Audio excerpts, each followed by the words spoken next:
ഏറം വയലിൽ തൃക്കോവിൽ ശ്രീകൃഷ്ണസ്വാമി ക്ഷേത്രത്തിലെ ധ്വജപ്രതിഷ്ഠ ഈ മാസം 25-ന് നടക്കും.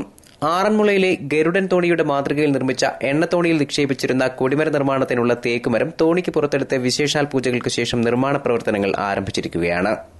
നിർമ്മാണ പ്രവർത്തനങ്ങളും വിശേഷാൽ പൂജകളും ദർശിക്കുന്നതിന് ദിനംപ്രതി ക്ഷേത്രത്തിൽ തിരക്കേറുന്നുണ്ട്. അഞ്ചൽ എന്ന പേരിനാസ്പദമായ 5 തർക്കങ്ങളിലൊന്നായ വയലിൽ തേവർ കരയിലോ വയലിലോ എന്ന തർക്കം ഈ ക്ഷേത്രത്തെ അടിസ്ഥാനമാക്കിയാണ്. ഏറം ശ്രീകൃഷ്ണസ്വാമി ക്ഷേത്രം തന്ത്രി കുഴിക്കാട്ടില്ലത്ത് അക്കീരമൺ കാളിദാസ ഭട്ടതിരിയുടെ മുഖ്യ കാർമ്മികത്വത്തിലാണ് ചടങ്ങുകൾ നടന്നുവരുന്നത്. 25-ന് ധ്വജപ്രതിഷ്ഠയ്ക്ക് ശേഷം ഏപ്രിൽ 3 വരെ പള്ളിക്കൽ സുനിലിന്റെ കാർമ്മികത്വത്തിൽ മഹാഭാരത സത്രം നടക്കും. പരമ്പരാഗത രീതിയിൽ തേക്കുമരത്തിൽ നിർമ്മിച്ച ധ്വജമാണ്, മരം കൊണ്ട് നിർമ്മിച്ച ധ്വജമാണ് ഇവിടെ പ്രതിഷ്ഠിക്കുന്നത്. കൂന്നി കുമ്മണ്ണൂർ തേക്ക് പ്ലാന്റേഷനിൽ നിന്നാണ് ഇതിനാവശ്യമായ തേക്കുമരം കണ്ടെത്തിയത്.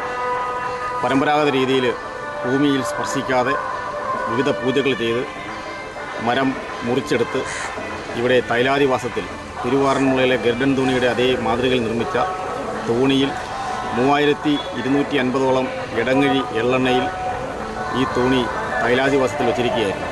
മാർച്ച് 28-ന് ആദ്യ തൃക്കൊടിയേറ്റും. തുടർന്ന് ശ്രീഭൂതബലിയും പള്ളിവേട്ടയും ഉത്സവബലിയും കലാപരിപാടികളും നടക്കും. ഏപ്രിൽ 3-ന് ആറാട്ടോടെ കൊടിയിറങ്ങും. News bureau, Anchal.